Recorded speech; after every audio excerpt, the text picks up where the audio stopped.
बिस्मिल्लाहिर्रहमानिर्रहीम। अस्सलाम वालेकुम नाज़रीन, आप यूट्यूब चैनल देख रहे हैं। मैं इमरान खान हूँ। ख़बरें बहुत बड़ी हैं और सबसे बड़ी ख़बर है पंजाब में इंतखाबात के हवाले से अदालती फ़ैसले की।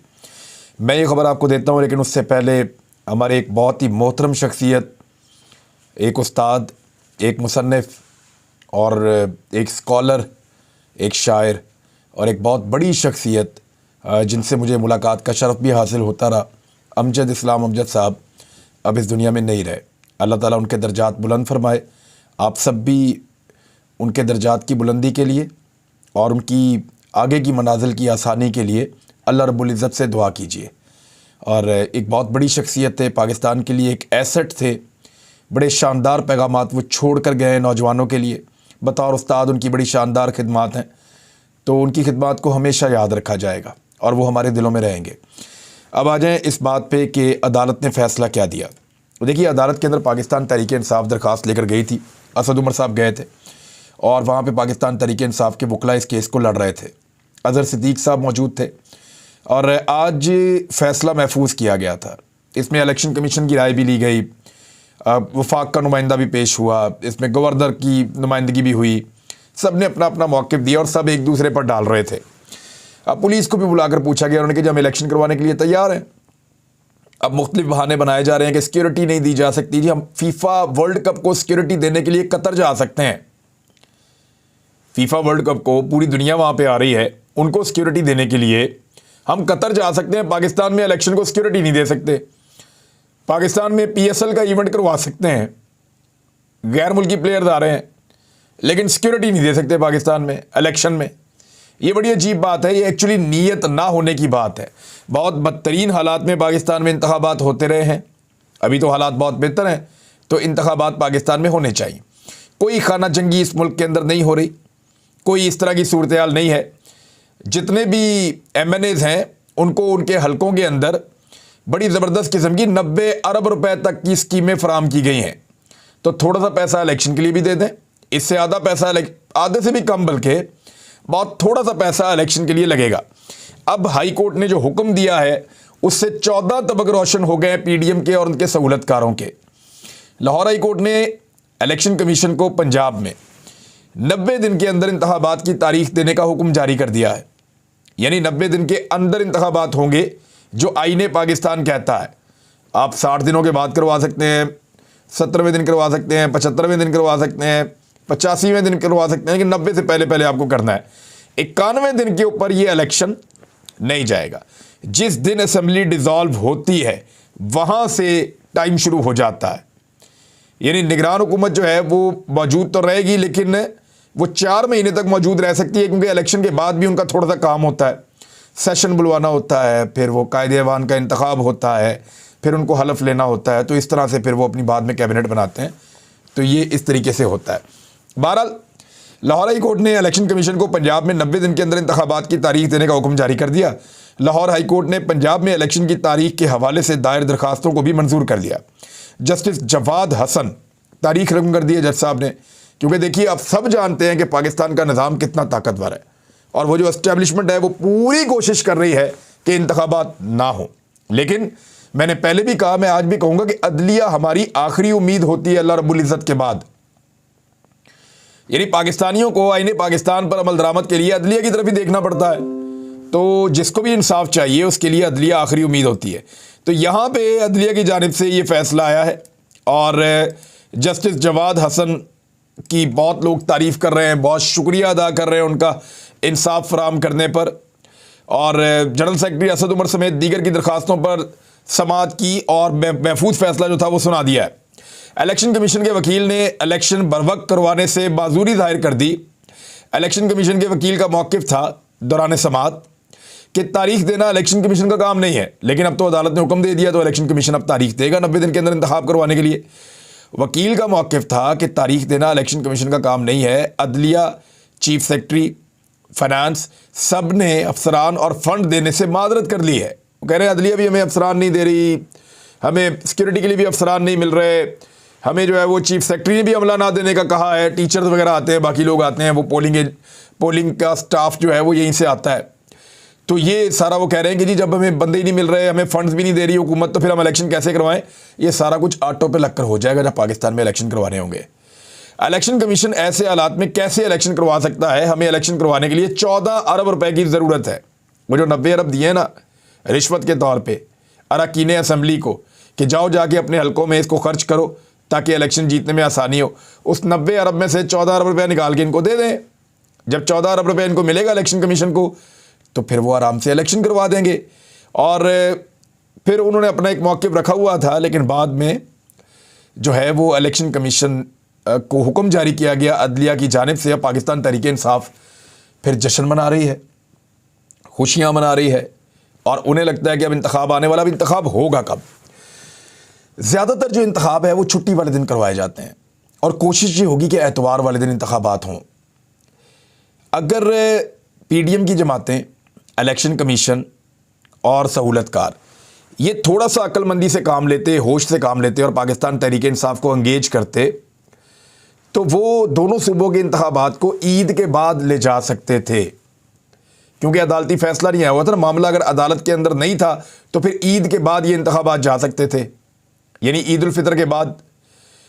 तब ये इंतखाबात हो जाते 100 दिन के बाद, यानी 100 दिन 110 दिन यहाँ पे इंतखाबात चले जाते। लेकिन क्योंकि उन्होंने एक ज़िद पकड़ ली थी और उनको नज़र आ रहा था कि इलेक्शन में शिकस्त है, बहुत सारे लोगों को नज़र आ रहा था उनकी ज़मानतें ज़ब्त हो जाएंगी और वो मुकाबला नहीं कर पाएंगे पाकिस्तान तहरीक इंसाफ का इस इंतखाब के अंदर, तो इस वजह से उन्होंने इलेक्शन ना करवाने का फ़ैसला किया। और जब इलेक्शन ना करवाने का फ़ैसला किया तो वो जो पाकिस्तान तहरीक इंसाफ के साथ वो बातचीत कर सकते थे वो मौका भी गंवा दिया। और अब जो डेट्स आ रही हैं वो मैं आपको बता देता हूँ। एक तो 2 तारीख है अप्रैल की, रमज़ानुल मुबारक होगा। 1 अप्रैल की 9 तारीख है संडे, वो भी रमज़ानुल मुबारक होगा। तो बहुत कभी इम्कान है कि 9 अप्रैल को इंतखाबात इलेक्शन कमीशन अनाउंस कर दे, क्योंकि ये 90 दिन के अंदर आता है। परवेज़ इलाही साहब ने जब असम्बली तोड़ी थी तो वो 12 जनवरी को तोड़ी थी, और 14 जनवरी को वो टूट गई थी। जब गवर्नर ने असम्बली मंजूर नहीं की तो वो ऑटोमेटिकली टूट गई। तो 14 जनवरी को जो असम्बली टूटी है उसको जब 90 दिन मुकम्मल होंगे तो लगभग वो टाइम होगा 15 या 16 होगी अप्रैल की, क्योंकि 28 का महीना होता है फरवरी का। तो इस तरह ये 14 या 15 तारीख ही बनेगी जब ये 90 दिन मुकम्मल होंगे। अब अगर 90 दिन मुकम्मल होते हैं और 14-15 तारीख बनती है मार्च की 90 दिन मुकम्मल होने में, तो फिर 16 तारीख को अगला एतवार है। 16 तारीख को तो ये इलेक्शन जा नहीं सकता। उसकी भी एक सूरत है, मैं आपको बताता हूँ कैसे। क्योंकि खैबर पख्तूनख्वा की असम्बली थोड़ा सा बाद में टूटी थी। अब अगर इलेक्शन कमीशन ये फैसला करता है कि इन दोनों असम्बलियों को इकट्ठा करके एक ही टाइम पे इलेक्शन करवाया जाए, पंजाब में भी और खैबर पख्तूनख्वा में भी, तो फिर ये कैसे कर सकते हैं? फिर ये 16 अप्रैल को भी इलेक्शन करवा सकते हैं, और उसके लिए थोड़ा सा अदालत इनको मार्जिन दे भी देगी। लेकिन आइन कहता है कि 90 दिन के अंदर करना है, तो फिर 9 अप्रैल एक ऐसी तारीख है जिसको ये मैक्सिमम ले जाके इलेक्शन करवा सकते हैं। 2 अप्रैल को भी हो सकते हैं, लेकिन अब ये अदालती हुक्म के बाद ईद उल फितर से आगे नहीं जा सकते। ईद उल फितर से आगे जाने का एक तरीका और है, और वो ये है कि वफाकी हुकूमत तहलील कर दी जाए और पूरे पाकिस्तान में एक साथ इंतखाबात की अनाउंसमेंट कर दी जाए। ये अगर अनाउंसमेंट हो जाती है कि पूरे पाकिस्तान में एक साथ इंतखाबात होंगे, तो फिर पाकिस्तान तहरीक इंसाफ के साथ बैठकर बात की जा सकती है और तमाम स्टेक होल्डर्स इस नतीजे पर पहुंच सकते हैं कि क्योंकि अलग अलग टाइम पे असम्बलियाँ तहलील हुई हैं तो हम सबको इकट्ठा करते हैं, तो अप्रैल के आखिर में ईद उल फितर के बाद या मई के मिड तक किसी वक्त में ये इंतखाबात करवा दिया जाए। यानी अगर अभी भी असम्बली तहलील हो जाए तो ये फरवरी चल रहा है, मार्च, अप्रैल और मई, यानी 15 मई से पहले पहले या 10 मई से पहले पहले ये इंतखाबात हो सकते हैं, अभी भी कंसेंसस के साथ पूरे पाकिस्तान में। लेकिन अभी अगर कंसेंसस फौरी तौर पे ना बनाया गया, मैंने पाकिस्तान तहरीक इंसाफ के कुछ रहनुमाओं से बात की, उन्हें मैंने कहा आपको क्या लगता है, उनके 24 घंटे 48 घंटे गवर्नमेंट हमारे साथ बात करे, हमारे साथ तय करे कि इंतखाबात कब करवाने, तो हम ढील देने के लिए तैयार हैं। ठीक है, डेट आगे ले जाएंगे, लेकिन वो फिर इंतखाबात जो है वो पूरे पाकिस्तान में होंगे। वो कोई लीगल रीज़न होना चाहिए उसका कि क्योंकि वफाक में भी होने हैं, सूबों में भी होने हैं, तो असम्बलियाँ अलग अलग तहलील हुई हैं, लिहाजा उसका एक कानूनी रीज़न ये है कि सब में इकट्ठा करने के लिए हम थोड़ा सा आगे जा रहे हैं। तो ठीक है, ये हो सकता है। लेकिन अगर 1 महीने के बाद या 1.5 महीने के बाद असेंबली तहलील करने का कहा जाए और ये कहा जाए कि जी अब जो है वो जुलाई में या अगस्त में इलेक्शन करवा देते हैं, तो फिर वो पाकिस्तान तहरीक इंसाफ इस बात को नहीं मानेगी और उनका ये कहना है तो फिर हम सूबों के इलेक्शन अलग करवाएंगे और वफाक के इलेक्शन अलग करवाएंगे।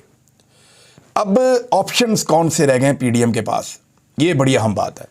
पीडीएम अब क्या कर सकती है, 2-3 चीज़ें हैं। एक तो वो अपील में जा सकते हैं, मज़ीद अदालत के अंदर इस मामले को खींच सकते हैं, सुप्रीम कोर्ट ऑफ पाकिस्तान का दरवाज़ा खटखटा सकते हैं। लेकिन आपने एक दिन कबल सुप्रीम कोर्ट ऑफ पाकिस्तान के रिमार्क्स सुने, जहाँ चीफ जस्टिस साहब ने और दीगर जज साहबान ने जो नैब वाला केस है उसके कवानीन को तब्दील करने वाला NRO 2 जिससे लिया गया है, उसके बारे में उन्होंने सुनवाई की केस की। तो वहाँ वो कह रहे थे कि अवाम को अब फैसला करना है। यानी अदालत भी अपना ज़हन बना चुकी है कि पाकिस्तान जिस जगह पहुँच गया है, जो हालात इस वक्त पाकिस्तान में हैं, वहाँ से आगे सिर्फ इंतखाबात ही पाकिस्तान को इस मुसीबत से निकाल सकते हैं, ताकि लोगों में कॉन्फिडेंस पैदा हो।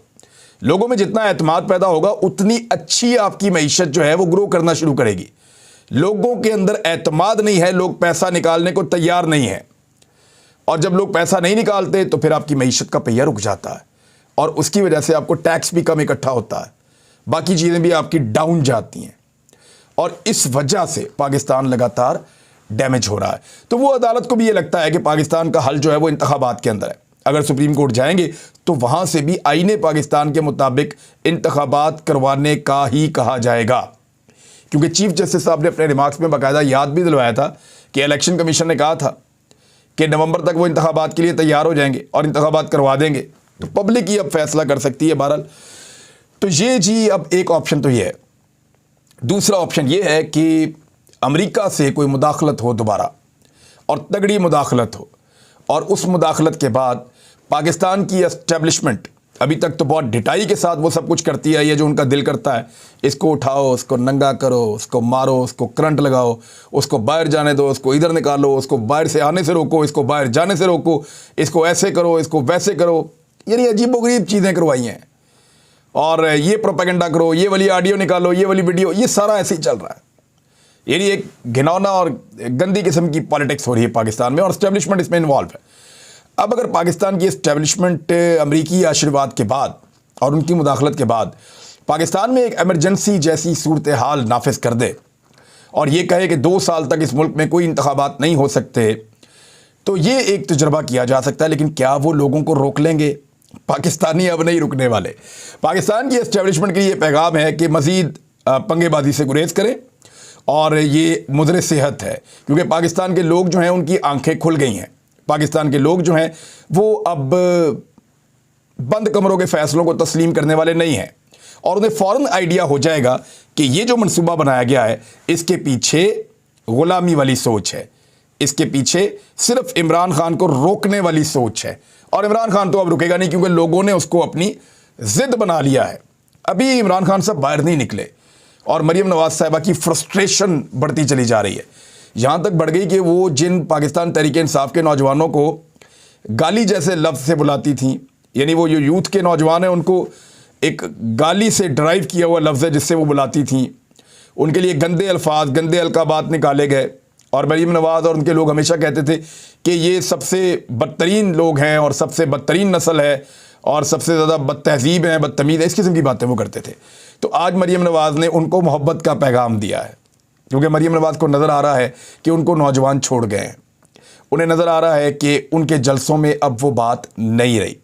उन्हें नज़र आ रहा है कि मकबूलियत हाथ से निकल गई है और अब गेम उनके हाथ में नहीं है। तो उन्होंने पीटीआई के नौजवानों को मोहब्बत का पैगाम दिया। और याद रखिए, जिस इमरान खान ने इन सबको दीवार के साथ लगाया हुआ है ना, वो 3 महीने से अभी घर से नहीं निकला।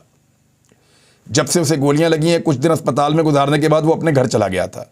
वो घर में सिर्फ मुलाकात करता है या बात करता है, वो अभी तक अपने घर से नहीं निकला दोबारा, सिर्फ 1 दिन के लिए आया था। और जब वो दोबारा निकलेगा और जब वो मैदान में आएगा तो फिर ये मुकाबला कैसे करेंगे? हर हाल में नवाज शरीफ को वापस लाना पड़ेगा ताकि कुछ हद तक मुकाबला हो सके। लेकिन क्या, ये सवाल मैं आप सबसे पूछता हूँ, आप इसका जवाब दीजिएगा मैसेजेस में, कि क्या आपको लगता है कि नवाज शरीफ भी आकर अब कुछ संभाला दे पाएंगे पीडीएम की सियासत को? यानी जनरल बाजवा के इंटरव्यूज़ और वो जो प्रोपेगेंडा किया जा रहा है वो भी नाकाम हो रहा है। नवाज शरीफ साहब जो कर रहे हैं वो भी नाकाम हो रहा है। मरीम नवाज़ वगैरह ने जो चीज़ें बनाई और बनाकर ये कहा कि जी हम इसके ख़िलाफ़ ये कर देंगे, एक नया महाज खड़ा कर देंगे, वो भी नाकाम हो रहा है। उल्टा पार्टी के अंदर तोड़ फोड़ हो रही है। तो इन सारी चीज़ों के साथ जब ये इंतखाबात में जाएंगे तो मुश्किलात कम नहीं होंगी। मेरे सियासी अंदाजे में मुश्किलात PMLN के लिए स्पेशली बहुत बढ़ेंगी।